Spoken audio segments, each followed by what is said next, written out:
누가복음 5장 1절에서 10절 말씀입니다. 무리가 몰려와서 하나님의 말씀을 들을새 예수는 게네사렛 호숫가에 서서 호숫가에 배 두 척이 있는 것을 보시니 어부들은 배에서 나와서 그물을 씻는지라. 예수께서 한 배에 오르시니 그 배는 시몬의 배라. 육지에서 조금 떼기를 청하시고 앉으사 배에서 무리를 가르치시더니 말씀을 마치시고 시몬에게 이르시되 깊은 데로 가서 그물을 내려 고기를 잡으라.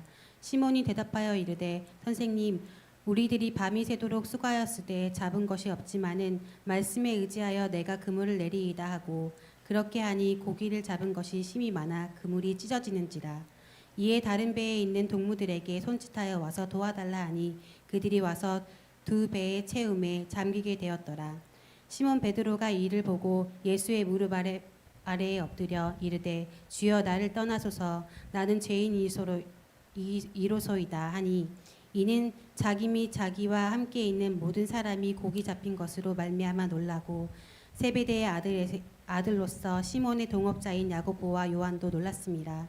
예수께서 시몬에게 이르시되 무서워하지 말라. 이제 후로는 네가 사람을 취하리라 하시니 그들이 배들을 육지에 대고 모든 것을 버려두고 예수를 따르니라. 아멘. 아멘. 이것은 예수님의 말씀입니다. 아멘. 삶을 바꾸시는 예수님이라는 제목으로 함께 말씀의 은혜를 나누기 소망합니다. 우리 모두에게는 각자에게 신앙생활의 시작점, 예수님을 믿기 시작한 그 때가 있습니다. 그 때와 또 예수님을 우리가 믿게 된 방법, 그 계기는 모든 사람들이 똑같지 않고 모두 다 다릅니다. 어떤 사람들은 모태신앙으로 태어나서 자연스럽게 교회에서 어린 시절을 보내고 또 그러면서 신앙생활을 이어가는 사람도 있을 것이고 또 정반대로 교회에 대해서 혹은 하나님이나 예수님에 대해서 전혀 알지 못하다가 누군가의 전도로 인해서 교회에 발걸음을 하게 되고 그런 발걸음을 한 것을 계기로 그로 인해서 예수님을 인격적으로 만나게 되신 분들도 있을 겁니다. 또 어떤 분들은 삶의 어려움, 삶 가운데 나에게 닥친 고난과 고통의 문제를 겪었을 때 그 문제로 인해서 예수님을 만나게 되는 경우도 있습니다. 이렇게 우리가 신앙생활을 시작한 그때는 예수님을 인격적으로 만나는 그때는 한 사람 한 사람 모두가 다릅니다. 물론 교회에 나오는 것만으로 해서 신앙생활이 이어지질 않고 예수님을 인격적으로 만나게 되지는 않습니다. 시작이 되지만 교회에 나오는 것이 예수님을 인격적으로 만나는 시작은 될지언정 완성은 될 수 없다라는 말씀이죠. 이전에도 말씀드렸다시피 저 같은 경우도 교회에서 뛰어노는 것이 익숙한 모태신앙이었지만 그렇다고 해서 제가 저절로 믿음이 생겼던 것이 아니었습니다.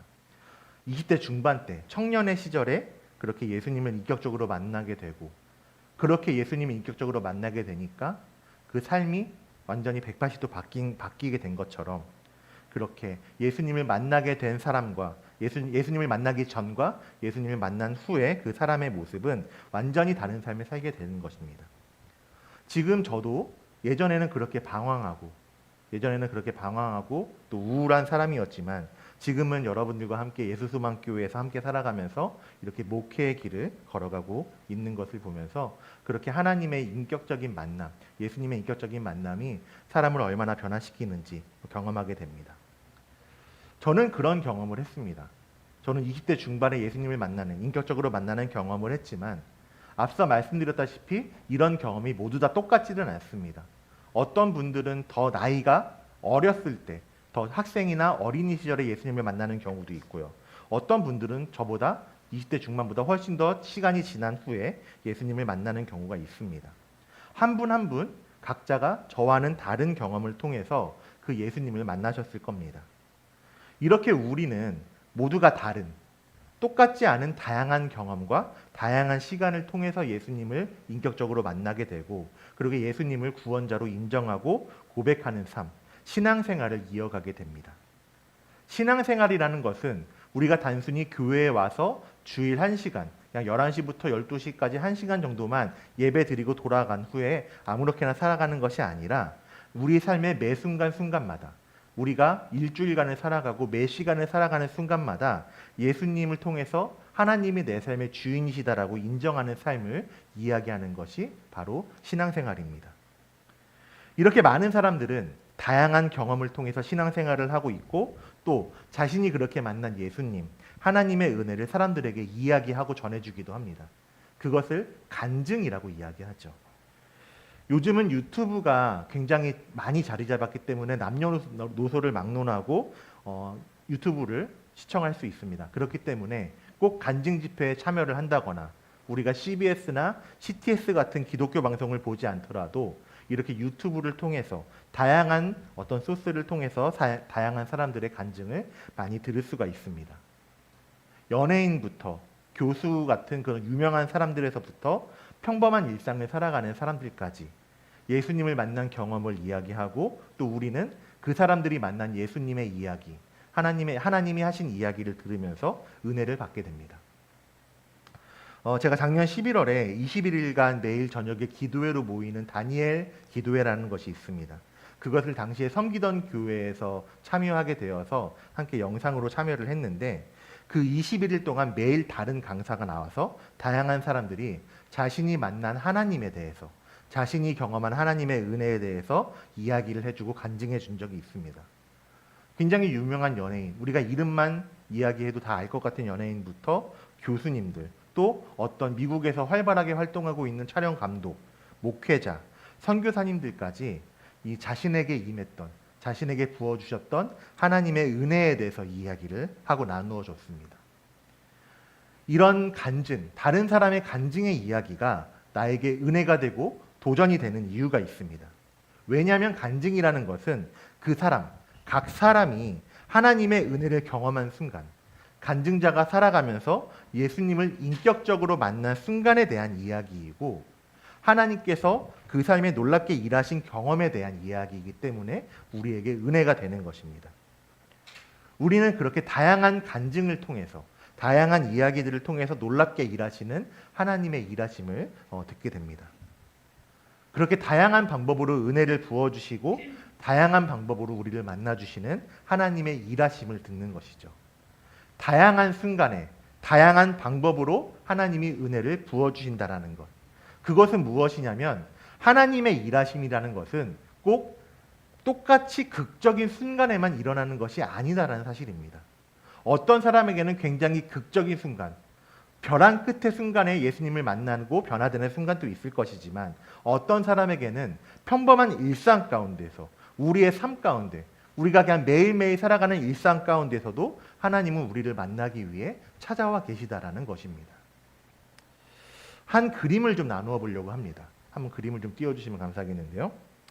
이 그림은 문을 두드리시는 예수님이라는 그림입니다. 그림이 좀 잘 보일지 모르겠지만 그림을 보시면 예수님께서 어두운 밤에 손에 등불을 들고 찾아오십니다. 그리고 문을 두드리고 계시죠. 그런데 이 문을 자세히 보면은 이 문은 밖에서 문을 열 수 있는 문고리라든가 손잡이가 달려있지 않습니다. 이것은 안에서 열어줘야지만 가능한 문입니다. 이 문이 의미하는 것은 무엇이냐면 우리의 마음을 의미합니다. 우리의 마음. 이 문은 굳게 닫혀 있고 주인은 어두운 상황입니다. 예수님이 찾아오시기 전에 우리의 마음의 상태를 이야기하는 것이죠. 예수님이 찾아오시기 전에 우리의 상태는 어둡고 문이 꽉 닫혀 있는 상태였습니다. 그런데 예수님께서 이런 나에게 찾아오셔서 등불을 들고 찾아오십니다. 그래서 어두움을 밝히시고 이 문을 두드리시면서 마음의 문을 우리가 열기를 기다리고 계시다라는 겁니다. 이것이 바로 하나님께서 우리에게 사람들에게 은혜의 방식, 은혜를 부어주시는 방식, 하나님께서 일하시는 은혜의 방식입니다. 우리가 이 그림, 이 사실을 통해 여러 가지를 발견할 수가 있는데 특히 이 그림을 통해서 우리가 발견할 수 있는 한 가지는 무엇이냐면 내가 준비되었건 내가 준비가 되어 있지 않던 간에 내 마음이나 내 결단, 내 행동의 여부와 상관없이 예수님께서는 이미 나에게 찾아와 계시다라는 겁니다. 예수님은 이미 나에게 찾아오셔서 나를 만나기 위해 이미 내 마음의 문 앞에서 기다리고 계시고 문을 노크하고 계시다라는 겁니다. 이것을 선행은총이라고 합니다. 선행은총이라는 것은 나의 행동이나 나의 결단과 상관없이 하나님께서 이미 은혜를 부어주실 준비를 다 하시고 내가 마음의 문을 열기를 기다리고 계신다. 이미 하나님께서 내가 준비가 되어 있건 되어 있지 않던 간에 은혜를 부어주실 준비를 이미 마치시고 기다리고 계신다라는 겁니다. 이미 준비되어 있는 이 하나님의 은혜가 내가 그 마음의 문을 여는 순간에 그 은혜와 은총이 나에게 한량없이 부어져서 사람이 회심하고 변화되게 되는 것입니다. 하나님께서, 예수님께서 이 마음의 문을 강제로 여실 수 있는 힘이 없기 때문에 열지 않는 것이 아닙니다. 하나님께서는 우리가 스스로의 마음을 문을 열고 하나님을, 예수님을 영접하기를 원하시기를 기다리고 계신 것이고, 그렇게 하나님의 일하심이 일어나는 것은 우리가 마음의 문을 열도록 기다리고 계시고, 우리가 그 마음의 문을 여는 그때에, 예수님을 인격적으로 만나는 그때, 하나님을 내 삶의 주인으로 고백하는 그때에 마음의 문이 열려져서 그 한량없는 하나님의 은혜가 부어진다라는 겁니다. 우리가 그 마음의 문을 여는 순간이 극적인 순간에 여는 경우가 많기 때문에 항상 그렇게 하나님은 극적인 순간에 벼랑 끝에서 일하신다라고 느낄 수도 있겠지만, 또 그런 극적인 간증이 많이 부각이 되고 잘 들리겠지만, 하나님의 일하심이라는 것은 이런 극적인 순간뿐만이 아니라, 이렇게 벼랑 끝의 순간뿐만이 아니라 우리의 평범한 일상 가운데서도, 우리가 매일매일을 살아가는 직장에서, 학교에서, 우리가 살아가는 그 평범한 일상 가운데서도 이미 우리 가운데 찾아오셔서 기다리고 계시는 하나님께 마음의 문을 열고 예수님을 인격적으로 만나게 하신다라는 것입니다. 간혹 그 은혜의 체험에 대해서 오해하는 사람들이 있습니다. 다른 사람들이 볼 때는 이 사람은 이미 믿음이 있고 예수님을 영접했는데 자기에게는 그런 극적인 경험, 너무 사람들이 간증하는 그런 극적인 경험이 없기 때문에 아직 나에게 믿음이 없다, 예수님을 만나지 못했다라고 이야기하는 사람들도 간혹 있습니다. 그러면서 그렇게 생각합니다. 극적인 간증을 통해 자신이 경험한 은혜, 극적으로 예수님을 만난 이야기를 들으면서 나한테는 왜 그런 일이 생기지 않을까? 나한테는 왜 그런 일이 일어나지 않을까 생각을 하기도 합니다. 예수님을 인격적으로 만난다는 것, 예수님이 내 삶에 들어오신다라는 그런 경험이 반드시 극적이고 특별해야 한다는 생각이 있기 때문에 그런 생각을 하지 않을까 생각을 해봅니다. 그렇지만 분명한 사실은 무엇이냐면, 하나님의 일하심, 하나님의 만나주심은 극적이던 극적이지 않던 간에 각 사람에게 가장 좋은 방법으로 이루어진다는 사실입니다. 하나님께서는 우리의 삶에, 우리에게 최선의 것으로, 나에게 가장 좋은 것으로 일하시는 하나님이십니다. 다른 사람들에게, 어떤 유명한 연예인들, 어떤 유명한 학자들, 이 사람들에게 하셨던 것처럼 기적적으로, 극적으로 이루어지지 않는다라고 해서 하나님이 일하시지 않는 것이 아닙니다. 그렇게 우리가 그 하나님께, 이미 찾아오신 하나님께 마음의 문을 여는 그 순간에 이미 나에게 은혜를 부어주시기 위해서 다 준비해 놓으신 그 하나님께 나아가는 순간 우리의 삶이 비로소 변화되기 시작하는 것입니다. 그렇게 나의 삶에 하나님이 찾아오시고 우리의 일상 가운데 하나님과 함께하는 은혜가 넘쳐나게 되는 것이죠. 그리고 나의 그 변화됨, 나의 구원을 나의 가족이, 나의 자녀가, 나의 친구, 나의 지인들도 함께 누리기를 우리는 기도하고, 또 우리도 간증을 통해서 똑같이 전합니다. 저 역시도 마찬가지였습니다. 하나님께서 저를 목회자의 길로 처음 부르셨을 때 저에게 주셨던 사명이 한 가지 있는데, 그것은 무엇이냐면, 제가 고등학생 때, 또 20대 초반에 방황했던 그 경험들, 하나님을 외면하고 하나님이 원치 않는 길로만 가려던 그 경험들을 후배들, 저보다 어린 청년들이나 청소년들, 이 다음 세대들은 하지 않도록 도움을 주라는 사명을 하나님께서 주셨습니다. 그래서 저도 이야기합니다. 저도 그 간증, 제가 경험했던 방황들, 제가 경험했던 시간들을 이야기해주고, 그렇게 또 그 경험들을 통해서 인도하면서 제가 경험한 하나님, 저에게 은혜를 부어주신 하나님을 이야기하고 양육하는 그런 사명을 저에게 주셨고, 또 그런 사명을 따라서 함께 이 예수수망교회에서 함께 사역하고 있습니다. 그렇지만 분명한 사실이 한 가지 있습니다. 제가 그들을 이끌어가는 것은 아니죠. 저는 그 친구들에게, 그 다음 세대들에게 하나의 도움이 될 뿐입니다. 저보다 훨씬 더 명망 있으신, 훨씬 더 은혜롭게 말씀을 전하시는 훌륭한 목사님들이 오셔도 마찬가지일 겁니다.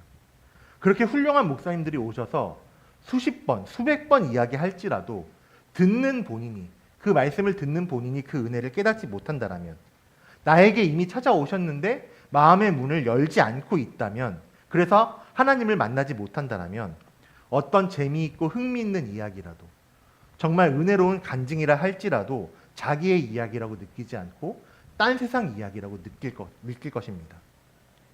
결국에는 그 어떤 흥미로운 말씀, 어떤 흥미로운 간증이라고 할지라도 그 이야기가 나에게 해당되는 이야기라고 느끼지 못한다면 사람은 결국 은혜의 자리로 나아갈 수 없게 됩니다. 이 이야기를 조금 바꿔서 해볼까요? 이 이야기를 조금 바꿔서 한다면, 하나님께서는 모든 사람들에게 다른 사람의 이야기가 아니라 자기의 은혜를 경험하게 하시는 하나님이라는 겁니다. 다른 사람이 경험한 하나님이 아니라 내가 경험한 하나님, 그 하나님을 경험하게 하셔서 그 사람을 변화시키시고 예수님을 영접하게 하시는 분이 바로 우리 하나님이십니다. 하나님의 일하심이라는 것은 때로는 말씀으로, 때로는 기적과 이적으로, 때로는 우리의 삶 가운데 그냥 평범하게 살아가다가 그렇게 하나님의 은혜를 느끼게 하심으로써 하나님은 그 일을 행하신다라는 것입니다. 오늘 말씀에서의 베드로 여에게도 마찬가지였습니다. 하나님께서는 베드로에게 그 경험을 본인이 직접 하게 하시고 그 경험을 하게 하심으로써 베드로를 부르셨습니다. 오늘 우리가 누가복음 5장 말씀을 같이 나누었습니다. 누가복음 5장 말씀을 같이 나누었는데 이 말씀 가운데 가장 눈에 띄는 사람이 바로 시몬, 즉 베드로가 아닐까 합니다. 우리는 베드로라는 사람에 대해서 이렇게 생각합니다. 베드로 하면은 예수님의 수제자라는 이미지를 가장 많이 떠올립니다.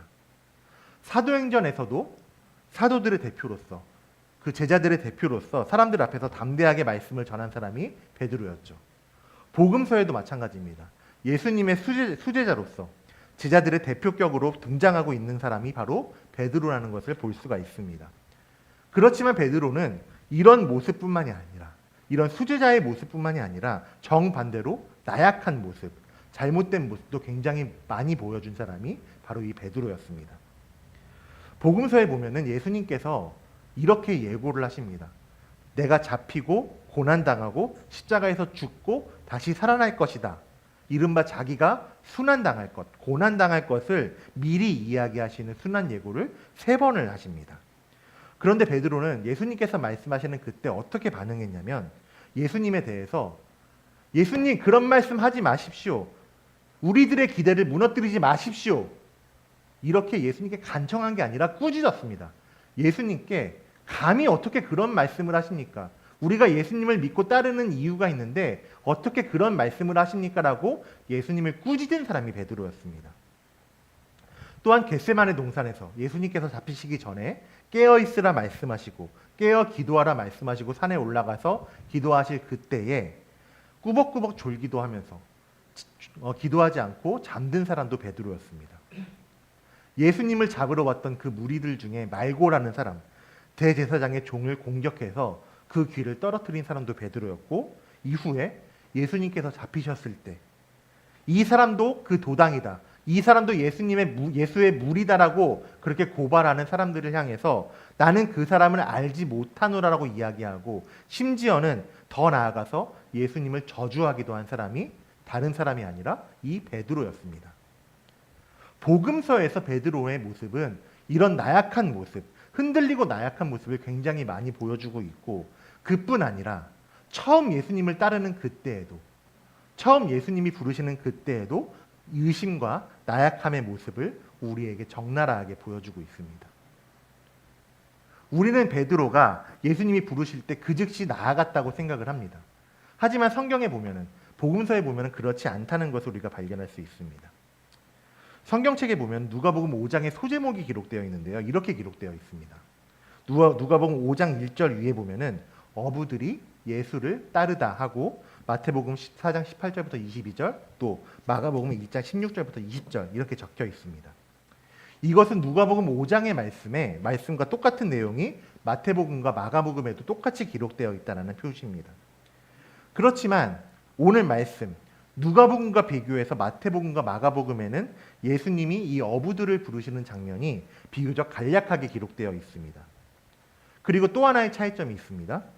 누가복음에서는 순서가 시몬, 즉 베드로를 이렇게 부르시기 전에 4장 38절에서 예수님께서 시몬의 집에 들어가셔서 시몬의 장모가 앓고 있는 열병을 고치신 후에 5장에서 시몬을 부르셨다라고 이렇게 시간의 순서가 기록되어 있는데, 마태복음에서는 4장에서 먼저 어부들 베드로와 안드레, 야고보와 요한을 먼저 부르신 후에 8장에서 베드로의 장모를 고치신 사건이 기록되어 있고, 마가복음도 마찬가지로 1장 16절부터 20절에서 그 네 사람을 부르신 후에 그 후에 29절부터 31절에서 시몬의 집에 들어가 시몬의 장모의 손을 잡아 일으켰다라고, 시몬의 장모의 열병을 고치셨다, 먼저 부르시고 그 후에 고치셨다라고 기록하고 있습니다. 왜 마태복음, 마가복음과 또 누가복음과는 이게 틀린 것이냐? 이것은 예수님의 치유하는 사역을 묶어서 적는 편집 기법 때문에, 예수님께서 병을 고치신 그 일들을 묶어서 기록하는 기법 때문에 이런 차이가 있는 것으로 볼 수가 있고, 사실 시간상으로는 베드로를 처음 부르신 그 모습이 자세하게 기록되어 있는 오늘 본문 말씀, 누가복음 5장의 순서로 행하셨다라는 것을 우리가 추측해 볼 수가 있습니다.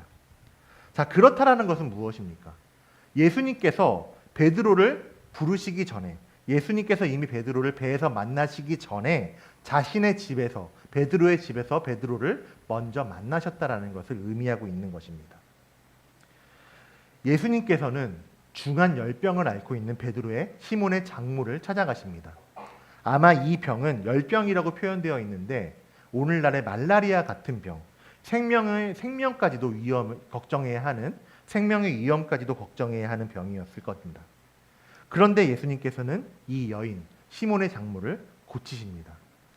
4장 38절 39절에서는 이렇게 그 모습을 기록하고 있는데요. 같이 한번 읽어보겠습니다. 시작. 예수께서 일어나 회당에 나가사 시몬의 집에 들어가시니 사람들이 그를 위하여 예수께 구하니, 예수께서 가까이 서서 열병을 꾸짖으신데 병이 떠나고 여자가 곧 일어나 그들에게 수종드니라. 이렇게 그 모습을 기록하고 있습니다. 베드로를 만나기 전에 말씀으로 시몬의 집에 들어가서 시몬의 장모의 병을 고치셨습니다. 이 모습을 당연히 베드로 역시도 봤겠죠. 그렇지만 베드로는 예수님께서 자기 장모님의 중한 열병, 죽을 수도 있는 병을 예수님께서 말씀으로 고치시고 병이 떠나갔음에도 불구하고 예수님에 대해서 시큰둥한 반응을 보였습니다. 그 시큰둥한 모습을 우리는 5장 초반부에서 발견할 수 있습니다. 오늘 말씀 1절에서는 무리가 예수님께 몰려와서 하나님의 말씀을 듣고 있었다라고 그 상황을 기록하고 있죠. 그렇지만 그런 분위기에 끼어들지 못하는 사람들이 있었습니다. 바로 어부들이었습니다. 오늘 말씀 2절에 보시면 1절에서는 사람들이 몰려와서 하나님 말씀을 듣고 있는데 어부들은 이에 대해서 관심이 없이 배에서 나와서 그물을 씻고 있었다라고 기록하고 있습니다. 이 어부들 중에 하나가 베드로였습니다. 이것은 자기 장모님의 병이 고쳐졌을 때에도 비슷한 냉랭함이 있었지만 또한 베드로가 이 당시에 처한 상황 때문이기도 했습니다. 베드로가 처한 상황 때문에 베드로는 예수님의 말씀에 전혀 관심이 없었다라는 겁니다. 5절 말씀을 토대로 베드로를 비롯한 모든 어부들이 밤새 고기를 낚지 못하고 허탕쳤다라는 것을, 밤새 물고기를 한 마리도 잡지 못했다라는 것을 알 수 있습니다. 아마도 그런 허탈감, 그런 좌절감 때문에 이 베드로를 비롯한 어부들은 예수님께서 지금 사람들 앞에서 말씀하시는 것에 전혀 관심이 없었을 겁니다. 그냥 허탈하고 낭망하고 화도 났겠죠. 물고기를 건져내지 못하고 생업에 지장이 있었으니까요. 그렇기 때문에 어부들은 이 예수님의 말씀에 관심이 없었습니다. 그런데 예수님께서 먼저 베드로에게 다가가십니다. 예수님께서는 베드로의 배에 올라서 배 한 척을 빌려달라고 요청하십니다. 3절 중반부에 조금 떼기를 청하셨다라고 기록하고 있는데 이것이 예수님께서 베드로에게 배를 빌리시고 또 바다로 나가셨다라는 기록입니다. 예수님께서는 이렇게 베드로의 배를 빌려서 배에서 무리들을 가르치시는, 사람들에게 말씀을 전하는 일을 하셨습니다. 여전히 그렇지만 베드로는 이렇게 사람들에게 말씀을 가르치고 사람들에게 복음을 전하는 예수님에게 전혀 관심이 없었습니다.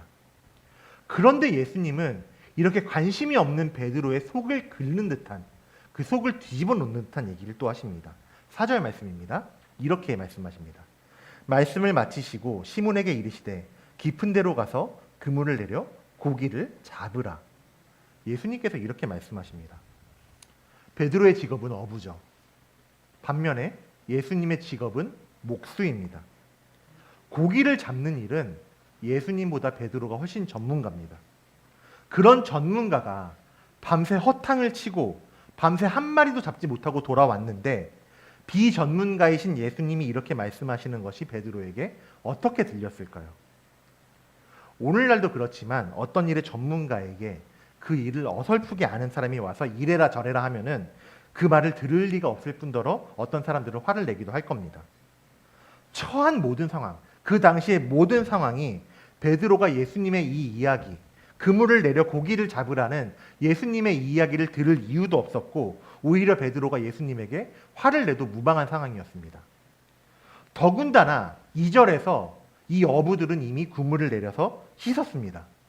자기들의 일을 정리했다라는 거죠. 모든 일을 다 정리해놨는데, 일을 마칠 준비를 다 했는데 이걸 다시 내리고 다시 내려서 그물을 물에 내리고 다시 건져 올려서 그물을 다시 정리해야 하는 상황이 펼쳐졌다는 겁니다. 굉장히 화가 나는 상황이었겠죠. 그런데 베드로는 5절에서 이렇게 이야기합니다. 5절 말씀입니다. 시몬이 대답하여 이르되 선생님, 우리들이 밤이 새도록 수고하였으되 잡은 것이 없지만은 말씀에 의지하여 내가 그물을 내리리이다 하고 이렇게 이야기합니다. 베드로의 이 행동을 믿음으로 했다라고 오해할 수 있습니다. 그런데 베드로의 호칭을 보면 예수님을 향해서 선생님이라고 부릅니다. 주여라고 부르지 않고 선생님이라고 부르고 있습니다. 그리고 말씀에 의지하여, 그것은 그냥 예수님께서 하신 말씀을 예의상 지켰다라는 겁니다. 이 행동을 예수님의 믿기 때문이 아니라 그냥 장모님의 병도 고쳐주고 내 일에도 관심을 가져주니까 그냥 예의상 한번 들어주자, 이런 마음이었을 겁니다. 호의였죠. 그래서 그냥 호의로 베드로는 그물을 내렸는데 베드로의 상식으로는, 또 베드로의 경험으로는 이해할 수 없는 일이 일어나게 됩니다. 엄청나게 많은 물고기가 그물이 찢어질 정도로, 혼자선 거두어 올릴 수 없을 정도로 많이 걸린 것입니다. 밤이 새도록 전문가인 베드로가, 어부가 고기를 잡으려고 애를 썼는데 한 마리도 잡지 못했지만 정작 비전문가이신 예수님께서 말씀하신 대로 그물을 내렸을 때 그물이 찢어질 정도로 잡게 되었고, 그 양은 상식을 초월하는 양, 상상을 초월하는 양이었다라고 기록하고 있습니다. 그래서 7절에서는 자기의 동료들까지 불러서 도움을 받아야 할 정도로 그렇게 베드로의 배뿐만이 아니라 다른 동료의 배까지 물고기로 가득 채워져서 이 배가 잠기게 되었다라고 오늘 말씀에서는 기록하고 있는 것입니다. 그동안 예수님에 대해서 냉담했던 베드로, 어쩌면 자기의 장모님이 고침받는 그 놀라운 일을 목격했음에도 불구하고 여전히 예수님에 대해서 시큰둥하면서 그렇게 믿지 않고 행동했던 베드로에게 이런 극적인 사건, 베드로에게 극적인 경험이 일어나게 됩니다. 그리고 그때 베드로가 이런 극적인 경험을 했을 그때에 베드로는 비로소 자기의 행동이 두려워졌습니다. 그래서 육지에 도착하자마자 8절에서는 이렇게 베드로가 행동합니다. 시몬 베드로가 이를 보고 예수의 무릎 앞에 엎드려 이르되 주여, 나를 떠나소서, 나는 죄인으로소이다. 이렇게 이야기합니다. 베드로의 호칭이 바뀌었습니다. 선생님에서 주여로 바꿨습니다. 자기와 상관없다고 여겼던 예수님께서 자기의 삶에, 자기의 일에 극적인 일을, 놀라운 일을 일으키실 그때에 비로소 이것을 깨달은 겁니다. 그리고 예수님께서 베드로를 찾아오셔서 베드로에게 이런 일을 행하신 것은 이제 베드로를 부르시고 베드로의 삶을 변화시키시는 하나님의 계획이었다라는 것입니다. 그동안 베드로는 어부로서 인정받는 삶을 살았을 겁니다. 굉장히 유능한 어부였을 겁니다. 그런 베드로에게 예수님께서 이렇게 말씀하시죠. 10절 중반부의 말씀입니다. 예수께서 시몬에게 이르시되 무서워하지 말라. 이제 후로는 네가 사람을 취하리라. 예수님의 이 말씀으로 인해서 이제 베드로의 삶이 바뀌게 되었습니다. 유능한 어부로 살아가던 베드로는 이제 예수님의 제자로서 예수 그리스도를 전하는 삶, 사람들 앞에서 담대하게 예수 그리스도에 대해서 복음을 대해서 이야기함으로써 예수님의 이 말씀대로 고기를 낚는 어부에서 사람을 낚는 어부가 되었습니다. 이 말씀대로, 예수님의 이 말씀대로 사도행전 2장에 기록된 오순절 성령 임재 사건 이후 이것을 설교함으로 전했을 때 예수님의 말씀대로 이 놀라운 일이 일어나게 됩니다. 사도행전 2장 41절에서는 이렇게 기록합니다. 그 말, 베드로가 설교했던 상황입니다. 베드로가 설교했던 그 말을 받은 사람들은 세례를 받음에 이날의 신도의 수가 3,000이나 더하더라. 베드로의 능력으로 이루어진 것이 아닙니다. 예수님께서 베드로의 삶을 변화시키시고 예수님께서 베드로를 쓰셔서 사람을 낚는 어부로 변화시키셨기 때문에 이 놀라운 일이 일어나게 된 것입니다. 오늘 설교의 제목처럼 베드로의 삶을 예수님께서 찾아오셔서 그 삶을 바꾸셨다라는 것입니다. 이렇게 하나님께서는 우리들에게 각각에 맞는 방법으로 우리를 만나 주십니다. 그 방법은 다양하죠. 때로는 베드로에게 하신 것처럼 놀라운 이적을 통해서 찾아오셔서 우리를 변화시키시기도 합니다. 때로는 우리 삶의 평범한 일상을 통해서, 우리가 하는 일을 통해서, 우리가 만나는 사람을 통해서, 때로는 내가 겪는 고통이나 심지어는 내가 당하는 모욕을 통해서도 예수님께서는 우리를 만나주시고 우리를 불러주십니다. 그렇게 하나님께서는 우리를 다양한 방법으로 부르시고 만나주십니다. 그렇게 하나님께서 우리를 만나주시는 이유가 무엇입니까? 하나님께서 각각의 모습으로 우리를 부르시는 이유가 무엇입니까? 베드로에게 하셨던 것처럼, 베드로의 삶을 바꾸셨던 것처럼 하나님께서 이제 우리의 삶을 바꾸기 위해서 우리를 불러주시는 것입니다. 하나님께서는 나의 삶에 직접적으로 찾아오십니다. 다른 사람의 경험이 아니라 나에게 그 경험, 나를 만나주시는 경험을 하게 하심으로써 세상의 방식으로 살아가던 우리의 삶을, 세상의 기준으로 살아가던 우리의 삶을 이제 바꾸어 주십니다. 하나님 방식으로 살아가도록, 하나님의 방법으로 살아가도록, 하나님의 말씀대로 살아가도록 이제 그 방향을 바꾸어 주시는 하나님이시다라는 것입니다. 그리고 하나님께서 인도하시는 그 삶이 베드로에게 일어났던 그 일들처럼 정답이고 복된 길이고 우리가 진정으로 살아가야 하는 그 길이라고 하나님께서는 우리에게 분명하게 말씀해 주시고 있는 것입니다. 오늘 베드로에게 하신 그 일들처럼 베드로에게 놀라운 이적을 보이심으로써 그 삶을 바꾸신 하나님의 모습처럼 우리의 삶을 바꾸시는 그 하나님을 온전히 따라가시는 우리 모든 성도님들 되시기를 주님의 이름으로 축원드립니다. 우리의 삶을 바꾸시는, 주님만 바라보는 삶으로 바꾸시는 하나님만 따라가시기를 축원드립니다. 주님이 우리의 삶을 인도해 주십니다. 주님이 우리의 삶 가운데 함께 하십니다.